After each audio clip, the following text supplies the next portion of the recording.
Hello.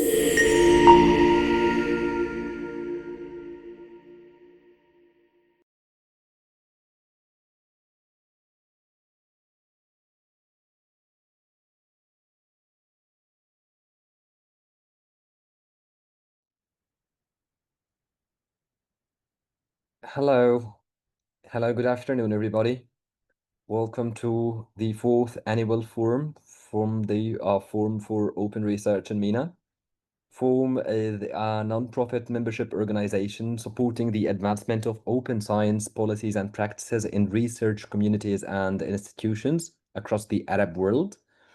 And this year we are hosting our fourth edition, our fourth conference, our fourth annual forum here in Sharjah, partnered with the American University of Sharjah. Before we start our session, I would just like to run through housekeeping rules, just to make sure that the session will be smooth and we will have good chance to ask questions when time comes for it. Next slide, please, Dean. So just to make sure, we are going to use the Q&A box, which you can allocate in the end of the down the screen. Please use this option to ask any content-related questions. However, if you would like to chat, communicate, and to let us know where you are attending with us today from, just feel free to drop off your chat in the chat box, and just make sure to add to put your questions in the Q&A box. For the Zoom feature, it's raise a hand. You will also find it in the screen below the screen. You will please use this option if you notice that one of our speakers is speaking a little bit fast, so that we get to know that we need to slow down for everyone to get what we are presenting today. We have four speakers, I mean more than four, but four presentations this panel. We are starting with this is panel H, Practical Applications of Open Science Policies and Practices. We have our first presentation, Teaching Predatory Journal Appraising Using Persuasive System Design and Gamification, presented by Muhammad Ilahi and Esther Mukambe. Muhammad is a UDST engineering student, created an award-recognized tool in predatory journals and now researches hydrogen reactor optimization while maintaining a 4 CGPA. Esther Mukambe, who is an electrical engineer student at the University of Doha for Science and Technology. She contributed to QRDI's UREP project on teaching predatory journal appraisal through gamification and co-led the design of solar-powered car that represented Qatar in South Africa. I will be leaving you to Muhammad Allahi and Esther for now, and I will be back to you in half an hour. So, Muhammad, Esther, the floor is yours now. Thank you. Thank you so much. We will be sharing and shortly starting. Okay.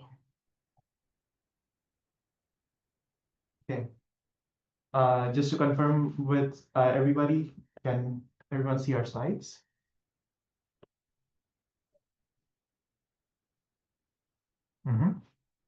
Okay, great. Yes, it is. It's clear. Yeah, thank you. Thank you so much. All right, so good afternoon, everyone, and assalamu alaikum. My name is Muhammad Awais, and I'm accompanied by my colleague Esther. We are undergraduate students from UDST, and we are here to display to you our project on teaching predatory journal appraisal using persuasive system and design and gamification. A bit of what we are going to be talking in today's session. We will be discussing what predatory publishing is and what are the common features and how it has affected in the Middle East, the impacts of predatory publishing in MENA region, along with what we aim to bring out of this project, along with a gap analysis, and finally showcasing some of our gamification aspects, some of our project timelines, and what we aim to achieve in the future.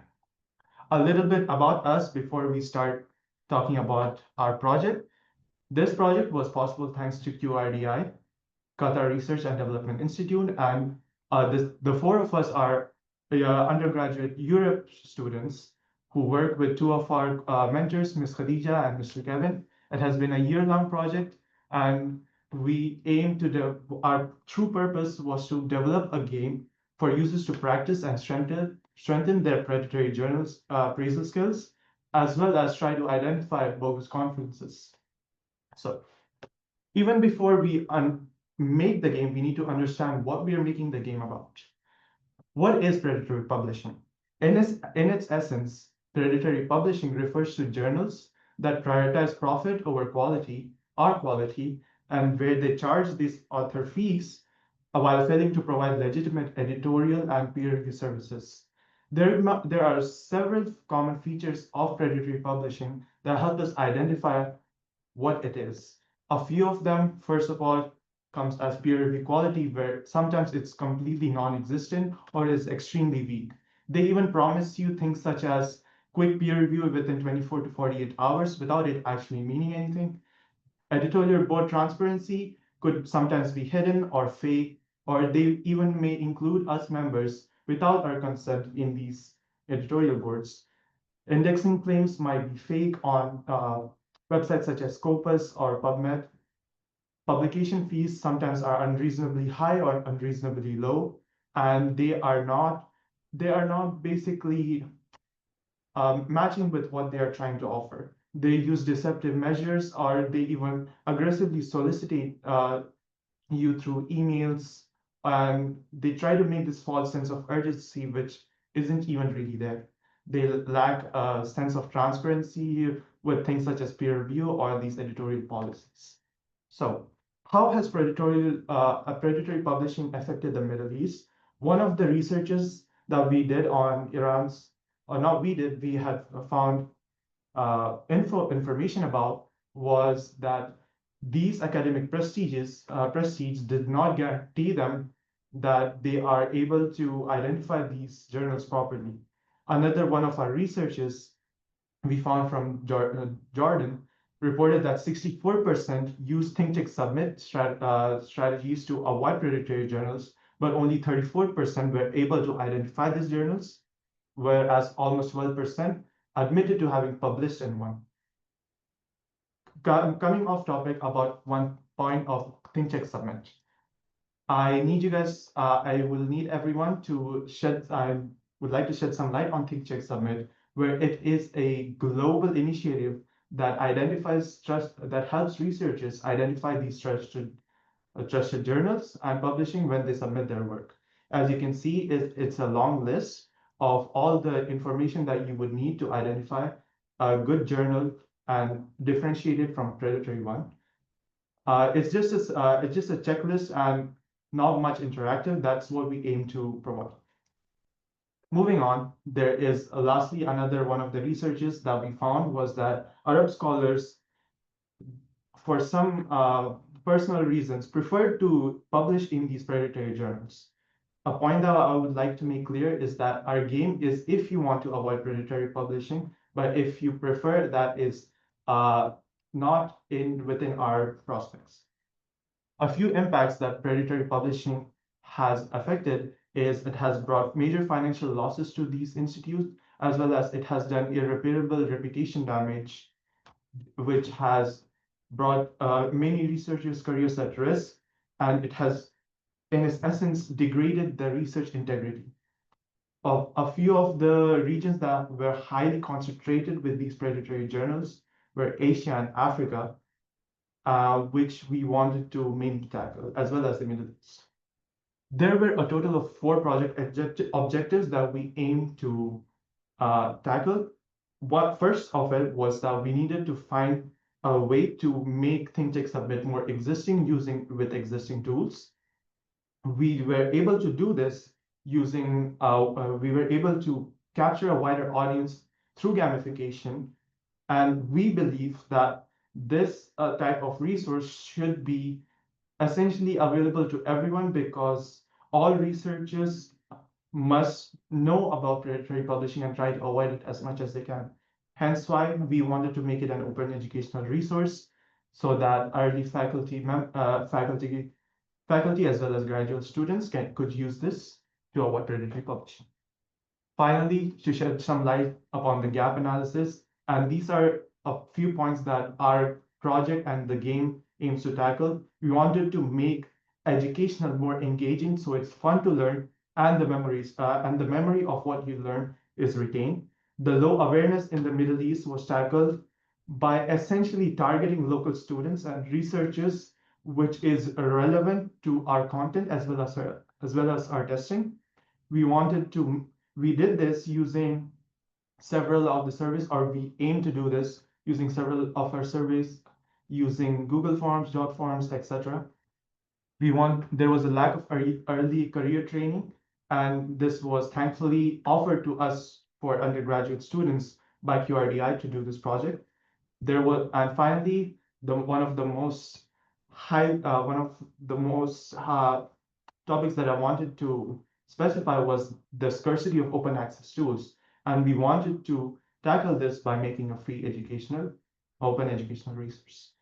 Moving on, I will end my discussion over here and hand it off to Esther for continuing. All right, so this project, as you heard, always talk about, it's a very big thing. So as you heard from the Middle East and everything, this problem basically affects everyone. So this game that we created in such a way that it also helps everyone. So that goes from undergraduate researchers like ourselves, graduate students, faculty, researchers, and librarians. So that means this game can help everyone. Everyone can get involved. And as always mentioned earlier, he spoke about gamification. So as you're all aware, gamification is basically using game elements for learning. So that's basically what we decided to do for our game. So what we did is we chose this and we chose to gamify this topic because it increases motivation, it improves retention, encourages exploration, and supports collaboration. And as we know, that digital escape rooms, which is almost like what our game is as well, increases learner motivation, hence the real push to gamify this topic. Now, we decided to use RPG Maker as our primary source of game development. But we did go through some different other types, for example, H5P, Google Forms, Godot. Some of them had their strengths, some of them had weaknesses, but in the end, we did land on RPG Maker. For RPG Maker, one of the strengths that we see is, for example, we do not need professional animators to animate the game. Whereas, for example, Godot, we would need to hire an external company, pay more funds for them to animate our characters and everything, and code on top of that. But using RPG Maker eliminates that altogether, which helps us a lot in the development process. But one of the threats, for example, or weaknesses, is that RPG Maker is not as easily compatible with macOS in the development phase. So that was a little bit of a drawback, but we did overcome it. But altogether, we don't talk about the weaknesses and threats. We look at our opportunities, and RPG Maker had a lot of opportunities. The map making was easy, NPC creation was easy. We could do so much to help teach people about this predatory publishing and help them to not fall prey to it. So now, just like I told you, we had to learn a lot about predatory publishing, lots of reading. But then now we're in the phase where we want to teach people so that they do not fall short and, fall prey to predatory publishing. So we created a list of learning objectives that we want our game to teach the learners, undergraduate students, anyone who will be playing this game who does not want to fall prey to predatory publishing.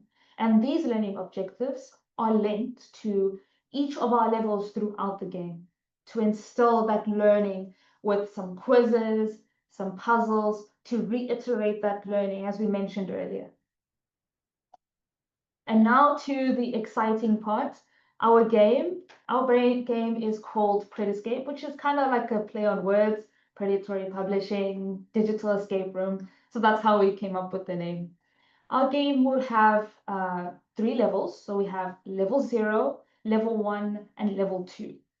So level 0, as you can see, is the library room. So as we all know, libraries are like the hub of knowledge. So in level 0, it's basically the same thing. It's the hub of all knowledge to do with predatory publishing and everything to do with publishing. So if you look at the back, there's some highlighted bookshelves there.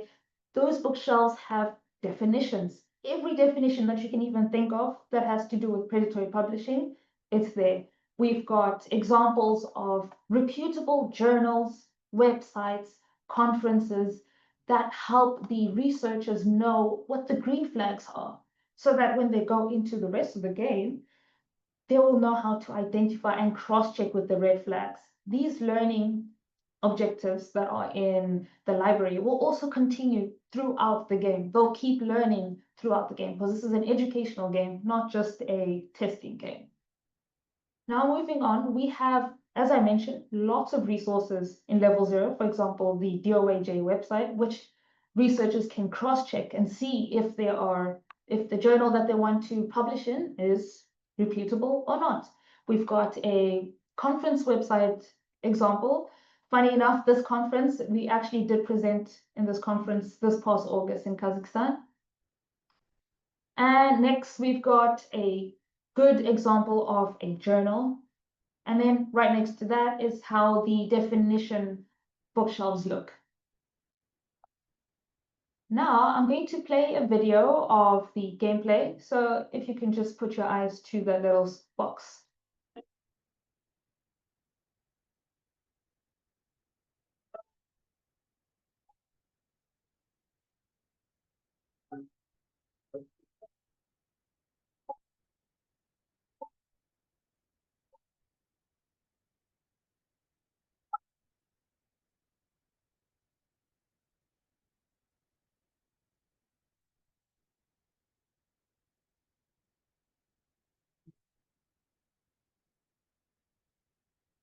Okay, so as you saw, this game has quite a lot of cool functions and everything.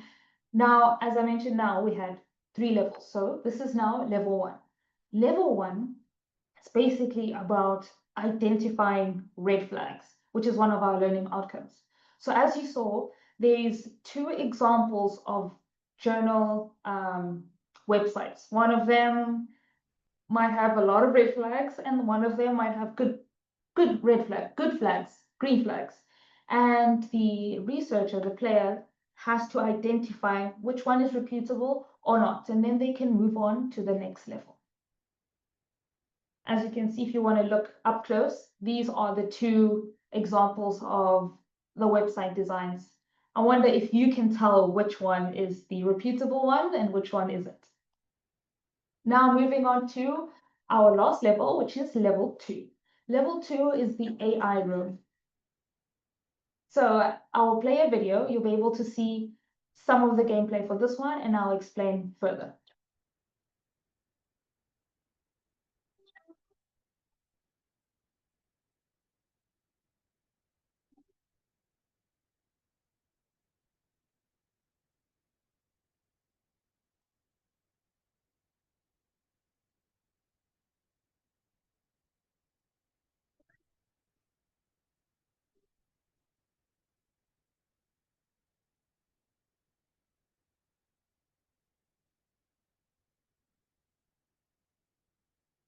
Okay, as you saw, this level, just as an AI room would be, is about editorial journals and emails.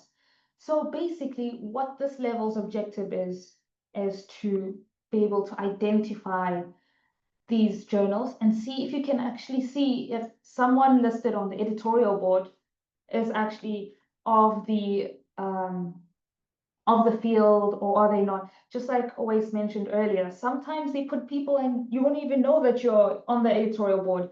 That's one of the red flags that you would see in the in predatory journals. And right now you can see 2 examples. One is an example of someone who's not even found anywhere. She's listed on the editorial board, but you cannot find her anywhere. And then on the next, you can see someone who is actually on an editorial board, and there is cross-referencing. You can see them in DOJ, Scopus, Web of Science, which is a good sign when you're looking and you're doing your own checks. Now, as I mentioned, we have 3 levels, but as this game develops, we actually want to continue adding more levels to this game. One of the levels being the conference room, which basically will go on to one of the learning objectives, which is to see what would happen if actually I was to fall prey to predatory publishing. So that will teach the researchers the consequences of being falling short to predatory publishing, what would happen to your career, what happens to your reputation. That would be instilled in this level. Now, our project timeline. We have been on a long journey, just like always mentioned. It's a year-long project. And currently, we are in point number 8. We are in the prototype development stage. So we are continuing to develop, as I mentioned. We've got many levels that we want to add. Then we'll go into the testing, debugging, and eventually we will send it out for everyone else to play. So the full-on deployment and implementation. Now, our future prospects. What do we want to do in the future? As we mentioned, we want to launch an OER. We want that to be accessible to everyone, whether it be professors wanting to use it to teach their students, or maybe you want to remix it and use it for your own purposes. That's what an OER is for. So we want to make it all free and available to everyone. And maybe including some future levels, for example, fake impact factor levels, or what would happen to an early career student? What happens there? Right, that comes to an end of our presentation. Thank you so much for listening. If you would like to ask any questions, please feel free. And we will have Khadija, who will stay till the end, and she'll answer all the questions that you might have. And if you would like to get our game whenever it's done, please feel free to message or email Mr. Kevin McCormick or Ms. Khadija. Thank you so much. Thank you so much, Esther and Wise, for the presentation. Really, thank you. Right, we agreed on keeping the Q&A part by the end of the session, just to make sure that we will be collecting as many questions as we can. And Yes. thankfully, we are on time. So thank you so much once more. And yeah. So for now, we will be moving ahead to the next presentation we have.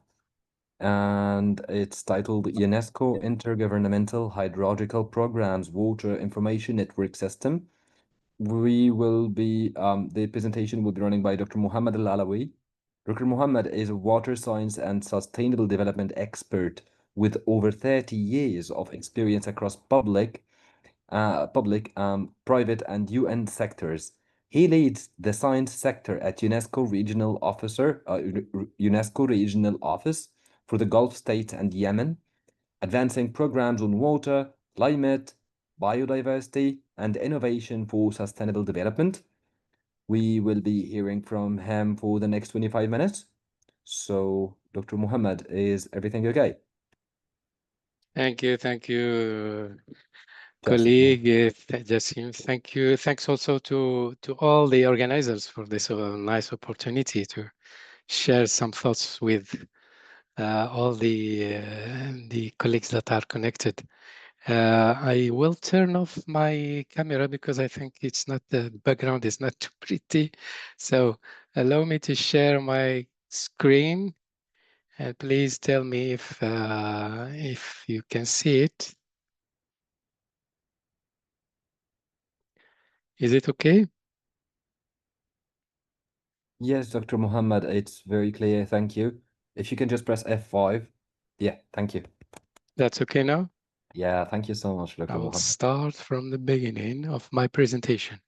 So, yes, my presentation is I think, under the global initiative launched by UNESCO, which is called Open Science Recommendation. This Open Science Recommendation was adopted by all the UNESCO member states It's a landmark recommendation on open science. I can say that it is the first global standard setting instrument of its kind.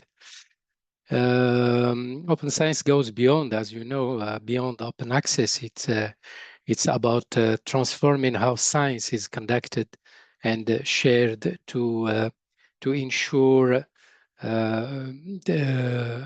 to ensure equity, collaboration, and transparency. Yes, within this the framework of these global initiatives, I will talk about one of our water initiative to share knowledge, data, to build capacities. But first, let me give you a brief idea about the UNESCO Intergovernmental Hydrologic Program, or IHP, what we call IHP. This program envisions a water secure world where both people and the institutions are equipped with the knowledge and capacity to make informed decisions on water management. Under this, yes, I can say that IHP focus on three key pillars, as you see in the screen, to achieve its goals. The first one is mobilizing international cooperation to advance knowledge and innovation. And the second one is to strengthen the science policy interface by integrating the scientific evidence into decision making at all levels. And finally, facilitating education and capacity development. This global program on water was launched 50 years ago. So this year we celebrate its 50th anniversary. But before that, we had the International Hydrologic Decade launched in 1965. And now within our, what we call UNESCO water family, we have 170 IHP National Committee. We have 84 water-related chairs, UNESCO chairs, and 29 water-related Category 2 centers that are UNESCO-affiliated centers specialized in water science and education. Yeah, I think I will skip this slide. I give you a brief idea about the IHP. So now I come into this initiative on water information network system. This is, as I mentioned, one of the examples of what UNESCO is doing to share knowledge and to build capacities, and also to enhance the global framework of water management. Why do we need a water information system, a water information network system? We need it because global water management continues to face critical data gaps with fragmented and non-harmonized and often inaccessible data sets that hinder scientific research and evidence-based policy making. The absence also of integrated and centralized decision support platforms limits the ability to obtain a comprehensive view of water-related challenges. So this, I will not go through all the reasons behind this platform, but let me seize this opportunity to show you what this global platform or this water information network system is about. I think I will go to the second slide. Yes, the aim of IHP WINS, where WINS stands for Water Information Network System, is to establish a robust and inclusive global water information network system that promotes sustainable water management and enhances water data sharing and integration, It facilitates evidence-based decision making, and also it supports effective governance for the equitable and efficient use of water resources. UNESCO IHP wins. As you can see from the screen, you can access this open access online platform through our UNESCO website. So you can just Google UNESCO IHP wins, and then you reach this the website of UNESCO wins.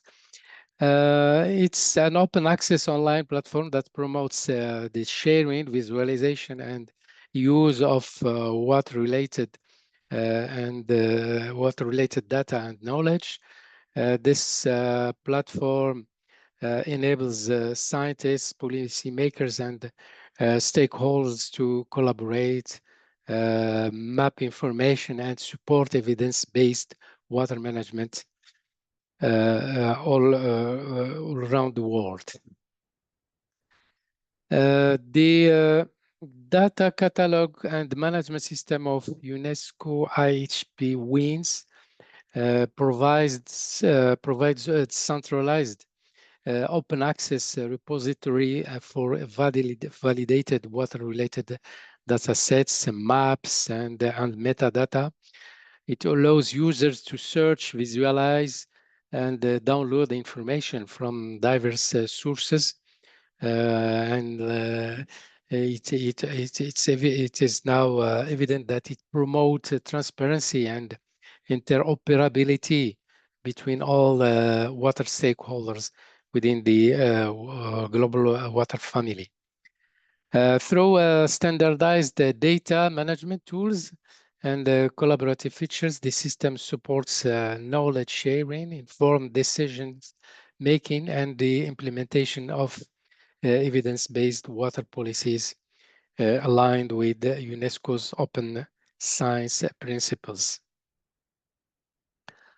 Yes, organizations also can play. Of course, they play a key role in enriching the IHP WINS data catalog by uploading, managing, and sharing diverse data sets.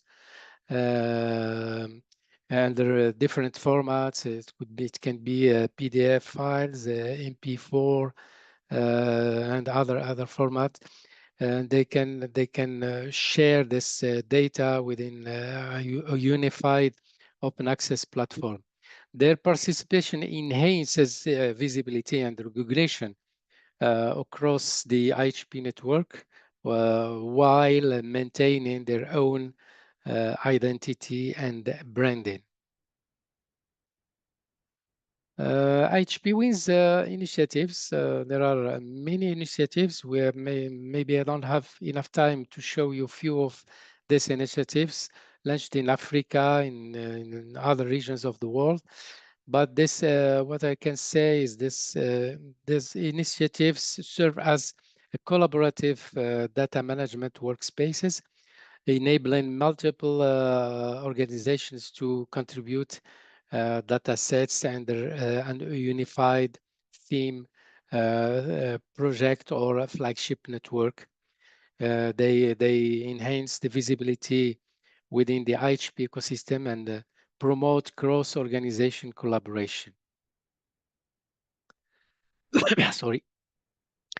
National hubs, they serve as central platforms for managing and sharing water data within member states. Sorry again.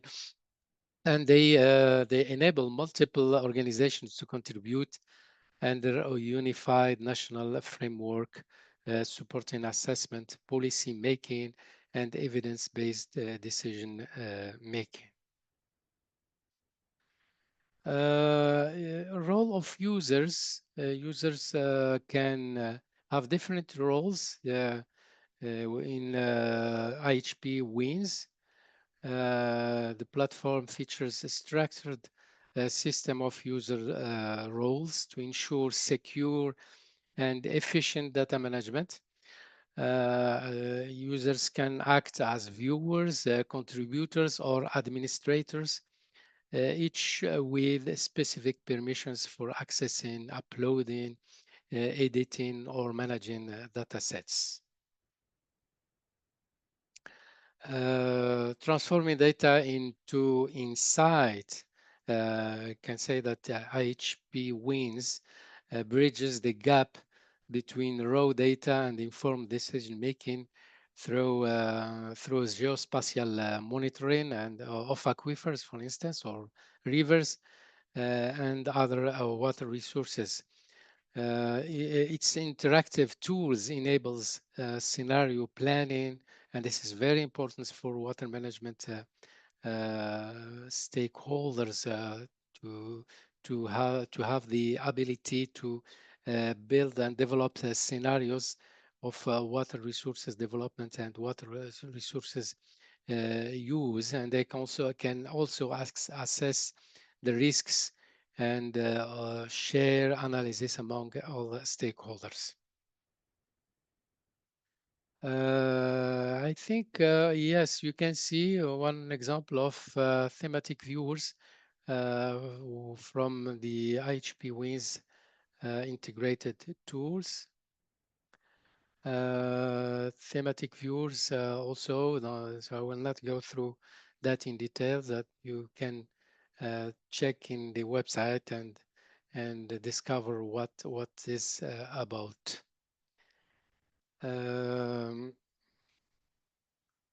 Maybe I can go faster just to respect the time that I was.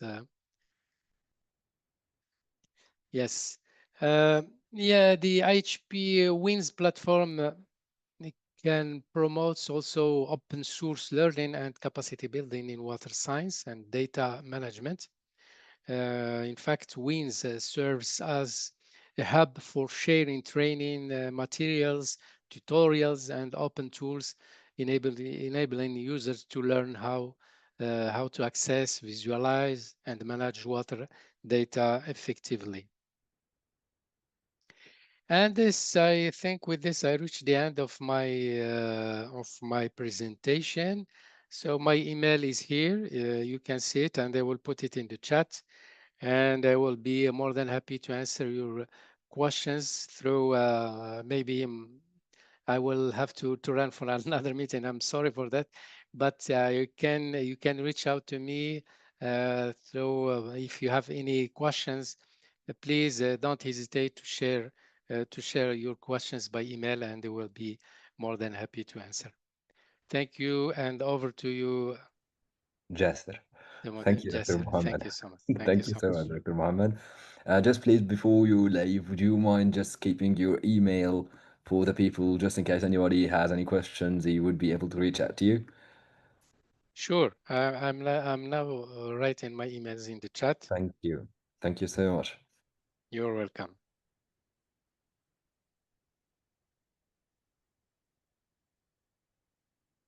Right, so moving on.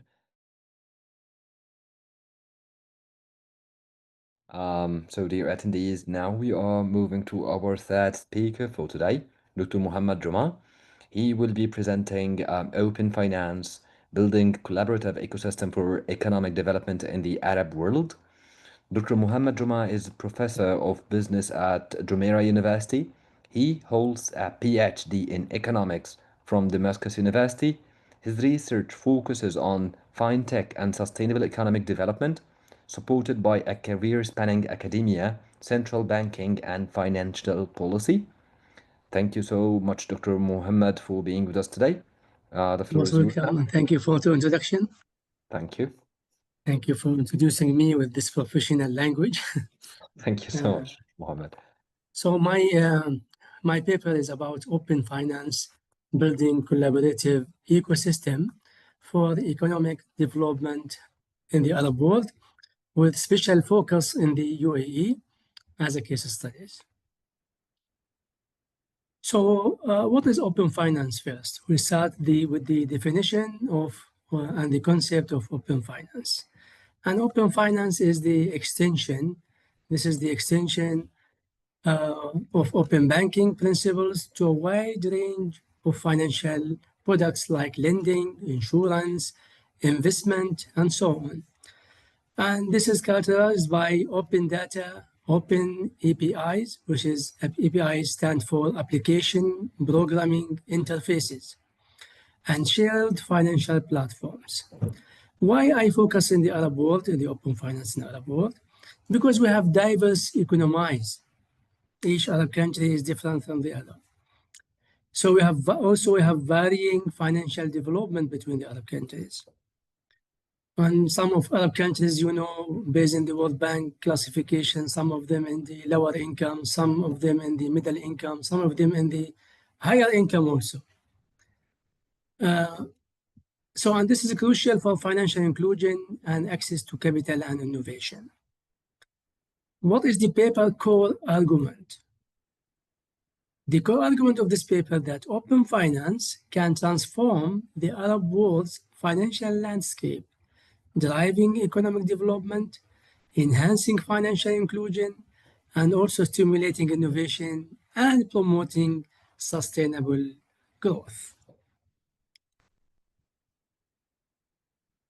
Open Banking Foundation, which is originated in Europe, and PSD2, the Revised Payment Service Directive. So the banks share customer account into or via what we call it APIs, Application Programming Interfaces, with third parties. So we have the client and the bank and the third party. We will have some case study about that also. So, and this led to account aggregation, like personal financial management, PFM, tools streamline the payment so that the payment can be initiated by the client's account through any service through these platforms. So also we have open finance. We have open banking and open finance. The idea initiated by open banking and then has been expanded by open finance to lending and investment and insurance. So the expansion extends beyond payments to lending, insurance, investment, create more integrated customer-centric ecosystem. Example, we have open access to credit information for efficient lending. So now when the banks would like to give any credit card or any loan to any client, they have full information about the clients from the third party. And maybe the clients was blacklisted before. So in that case, because of like some issues with other financial institution, other issue with other clients. So in that case, they have full information before they proceed and give any lending to that clients.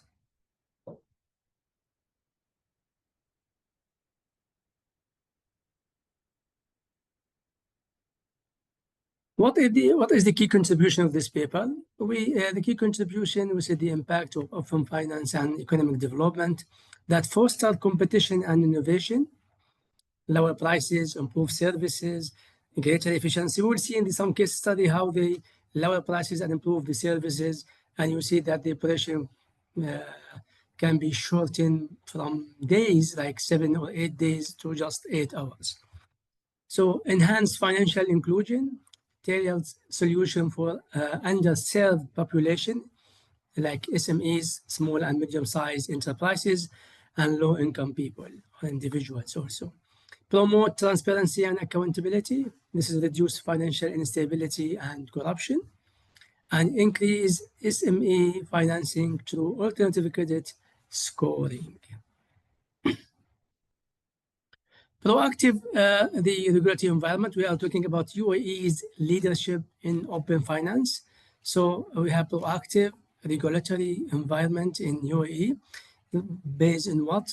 Based in like we have DFSA, which is Dubai Financial Service Authority, which is launched open finance framework in 2023, mandating data sharing via APIs, which is application programming interfaces. And also Abu Dhabi Global Market, ADGM, which is first GCC jurisdiction to implement open banking, and this was in 2021. And we have CBUAE, which is Central Bank of UAE. We have also adopting and applying National Open Finance Roadmap between 2024 to 2026, mandated open banking phase 2 in 2023 using Berlin Group standard. And also we have regulatory sandboxes, like we have Abu Dhabi Global Market Regulatory Lab, which has been launched and started in 2016. We have Dubai Financial Service Authority Innovation Testing License that has been initiated also in 2017. And also we have CBUAE, Central Bank of UAE Sandbox, that has been started in 2021. And all of them allow fintechs to test API-driven solution in controlled environment. Now we can have some examples or case study or evidence about open finance ecosystem in the UAE. UAE fintech success story. We have Tarabut Gateway. So we have Tarabut Gateway. And the key features of this, we have 5 million API calls monthly for account aggregation, 5 million. And we have even in Tarabut Gateway, it can be Sharia-based compliance. This is Sharia also compliant filtering. That can be away from gharar, away from riba, away from gambling. Those are the principles of Islamic finance. Arabic language support, it can support also Arabic language, and they have automatic regulatory also updates. Impact, fintech enablement, enhanced financial inclusion, and innovation support.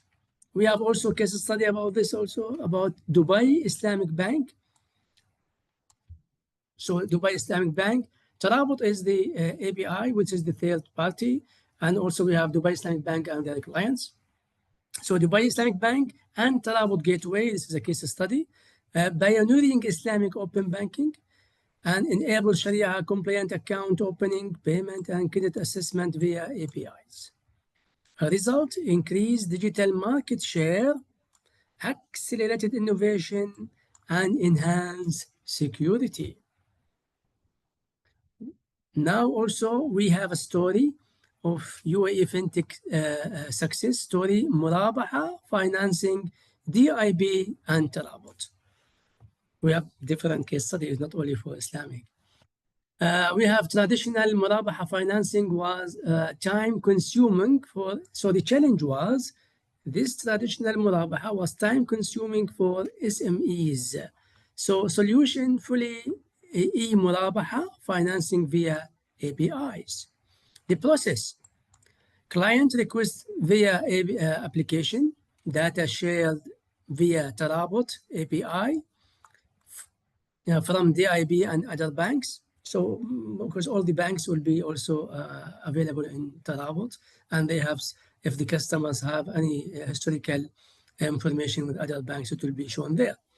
Automated AI analysis of cash flow, payment patterns, commodity risk.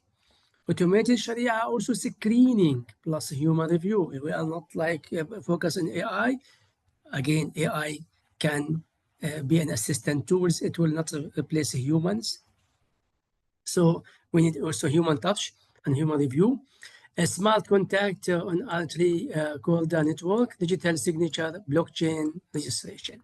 What was the result of this connection between the IB and Tarabut? The result that the time it was taking before 5 days in Murabaha transaction, now it become 8 hours versus 5 days traditionally. And also the cost, the process cost, the price of this or the cost of the transaction has been lowered by or reduced by 40%. Enhanced transparency and supply chain integration also, this is one of the results. Also, we have another case study in the UAE story success, Al Maria Community Bank, located in Abu Dhabi, Al Maria Community Bank.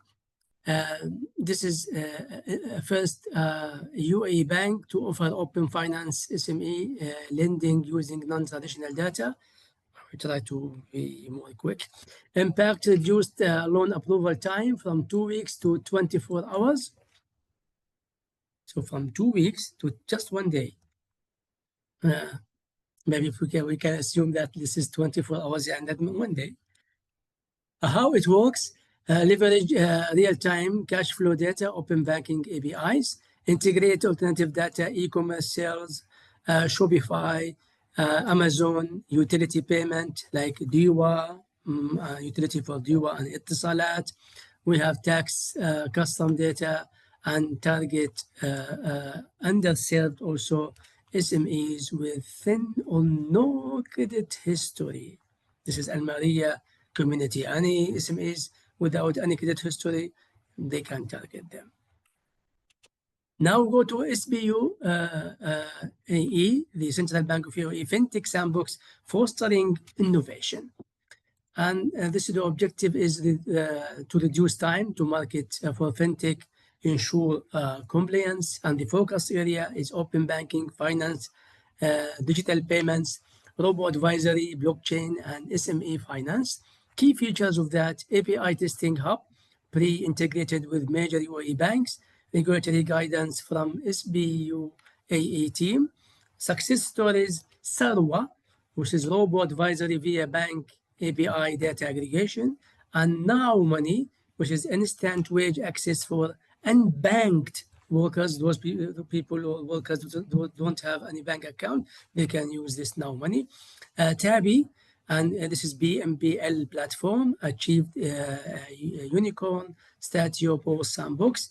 Impact, shaped UAE, open finance, rules, de-risk innovation, positioned, and this is the position of UAE as MENA's Open Finance Lab. We have also fintech adoption across the Arab world. We are talking about the Arab world also now. Varying landscape, Boston, and this is taking this information, or this is the data source came from Boston Consultant Group, BCG 2023 report. They said that UAE is 71% adoption, which is the highest in MENA region. MENA is Middle East and North Africa, driven by regulatory support, high smartphone penetration. Saudi Arabia coming in next by 48%, like SAMA. SAMA is the Saudi Arabia Monetary Authority, same as Central Bank. Open Banking Policy Vision 2030. Egypt, 32%, leader in mobile wallets. UAE's digital payment, 89% adoption. This surpasses global average of 64%. So UAE digital payment surpasses the average international, which is 64%. UAE is 89%. The challenge is the fragmented regulation, low consumer trust, 39% trust fintechs with data versus 67% in Singapore. SME gap, and also we have small medium enterprises gap. Disparities with the World Bank Global Fintech Index, or Findex 2023. UAE is like we call it, this is a fintech inclusive, or the fintech adoption.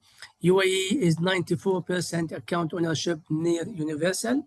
Saudi Arabia 82%, Egypt 42%, but 56% mobile money account. Yemen is 16% only. UAE success factor, digital ID infrastructure like Emirate ID. They use Emirate ID in everywhere now. Everything connected with Emirate ID. Even you can withdraw cash with Emirate ID also. Central Bank's financial inclusion strategy targeting 100% ownership. Fintech synergy like YAP, Live, on board 1.2 million unbanked migrants.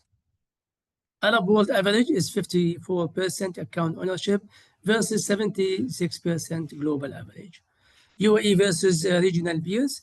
Regulatory framework UAE, like we have so Dubai Financial Service Authority, plus Abu Dhabi Global Markets, plus Central Bank of UAE, aligned with the PSD2, which is European Central Europe, is more advanced than Saudi Open Banking Policy 2022 or Bahrain FinTech Sandbox 2017. API standardization mandatory in UAE. It is mandatory in UAE 2024, voluntary in Saudi in 2023. Global leaders are Brazil, phased open finance 2021, broad scope banking, investment, insurance, pensions. UK pioneered open banking in 18, evolving to open finance plus 7 million users. Australia CDR, cross-sector framework banking, energy, telecoms, challenging with adoption. So the challenges for open finance in Arab world: data localization laws hinder cross GCC API integration. Consumer trust also, we have low awareness and trust in data sharing, only 39% trust fintech. SME adoption, low uptake of open finance tools due to complex onboarding, fragmented regulation, lack of GCC-wide harmonization, limited API standardization across GCC and North African markets, cybersecurity risk, fragmentation in sandbox, different tools across UAE jurisdiction, like in the 7 Emirates. Recommendation for accelerating open finance. We have policy recommendation, develop regional API standards, UAE to lead GCC-wide frameworks, enhance data privacy laws, align with international standards, support fintech sandboxes, expand and foster collaboration, promote financial literacy, target SMEs and women, encourage public-private partnership. We have specific actions in incentivize SME adoption, tax breaks, EQIC replication, both cross-border interoperability, GCC-wide sandbox mobile wallet interoperability, replicate UAE's digital ID model, target gender gaps in financial inclusion. So the conclusion here, we need to make transformative opportunity. Open finance can help Arab world leapfrog traditional financial constraints. UAE's rule, most advanced ecosystem demonstrating leadership in regulation and fintech adoption. Key to success, regulatory harmonization, robust technological infrastructure and consumer trust buildings. Call to action, policymakers, regulators, and industry stakeholders must collaborate to foster innovation, protect consumer, and promote responsible data sharing. For future research, I invite all researchers to make developing specific open finance frameworks for the Arab world, evaluating the impact of existing initiatives, exploring the role of Islamic finance and open finance, cross-border interoperability, and CBDC APIs example, UAE's digital dirham. Thank you very much for listening. Any questions, I'm ready and pleased to answer. Thank you. Thank you so much, Dr. Muhammad. Thank you so much for the insightful presentation. So for our audience, please, I would like to ask you again, if you do have any questions, please drop them by the Q&A box. We only have one more presentation and then we will be moving to the Q&A part. So please feel free to just leave us any question you may have so that we will be able to get back to them later. We are missing one of our speakers for today. So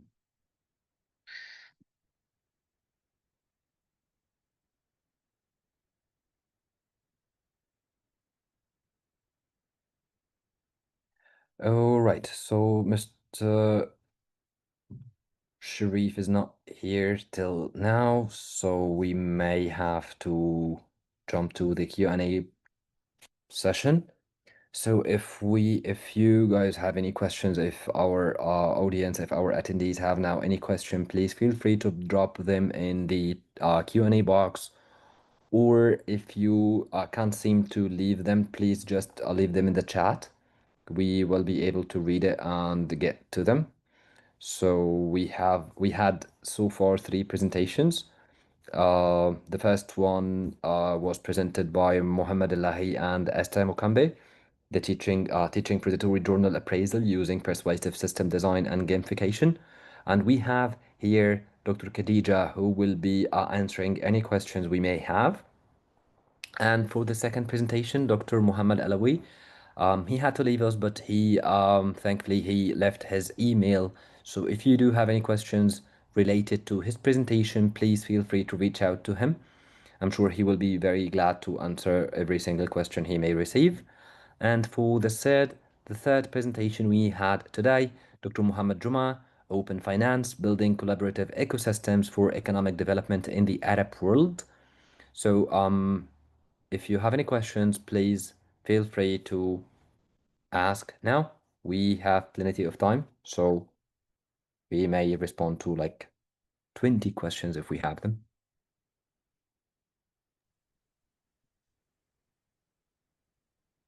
There was a question in the chat, if I can answer that. There was a question, and yeah, of course.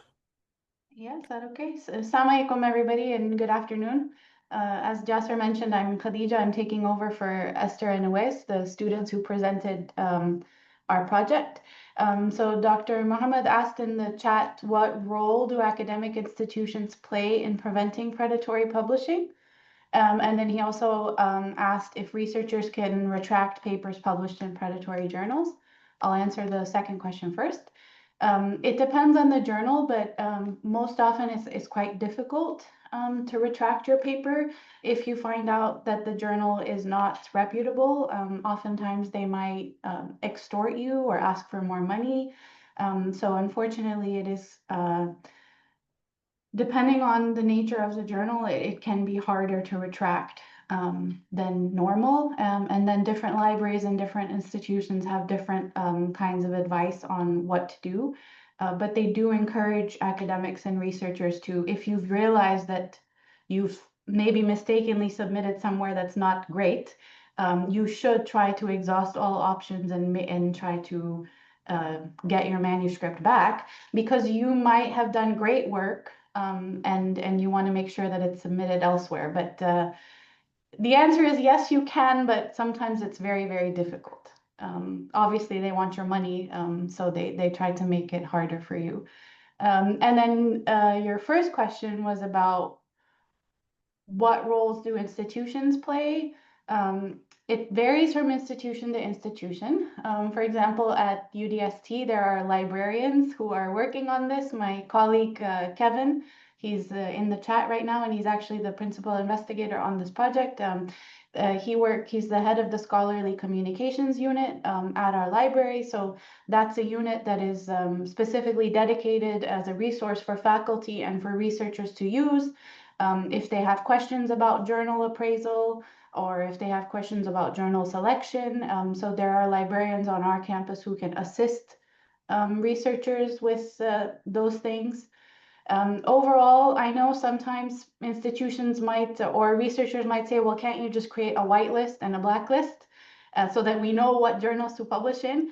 And librarians will always say, look, it's very difficult. Also, some journals might be new in the field, but that doesn't necessarily mean that they're predatory. They might have some of the features, but not all of the features. So it really, it's a spectrum. And so we try to shy away from lists and instead try to look at a journal holistically in order to understand what the intention is and whether they're able to maintain academic rigor and an actual editorial board and peer review and so on. So the role that academic institutions play varies, but I'm a librarian, so I'm biased, but I think that academic institutions everywhere should have units within their libraries dedicated to assisting faculty and graduate students and researchers in general with identifying them, and also mentorship within your department and your discipline. It's good to talk to your chair or your department head and consult with them as well. Thank you so much, Khadija. Thank you so much. So I mean, not receiving questions means that every single presentation was clear enough for everybody to get to very easily. So thank you so much for being with us today and for presenting. Right, so for our audience, please, you know how much we value your feedback, and it is really, really important for us to share your thoughts and your comments with us. So please, I have left you a link for survey. It will not take more than 2 to 3 minutes of your time, but it would really help us make things better every time. So please feel free to access to this URL and respond to the questionnaire we have. It's very simple. It would help us move better. It would help us to provide what we really need, what the community needs here, what all the region needs, so that it could be beneficial to everybody. Including us, Doctor. Also, we can participate in the survey or no? Of course, it's our pleasure, Dr. Mohammed. Yes, of course.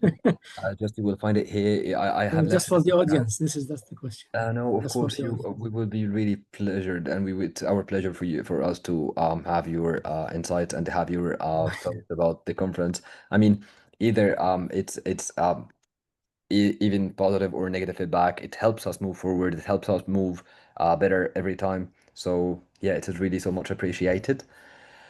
And of course, everyone, you are all invited to join our sessions for tomorrow. Today, this is the last session for today. Day 2 will be a hybrid day. It would be taking place in the American University in Sharjah, while we will keep free access for everybody. So I've left you a link for the program for the forum, and also I've left another link for how to access online sessions. Thank you so much for joining us today and for being part of our conference this year. And feel free to reach to us and to reach our speakers who left their emails, ask any questions, and we will be waiting for you tomorrow. So thank you so much, and I hope you have a lovely evening. Goodbye.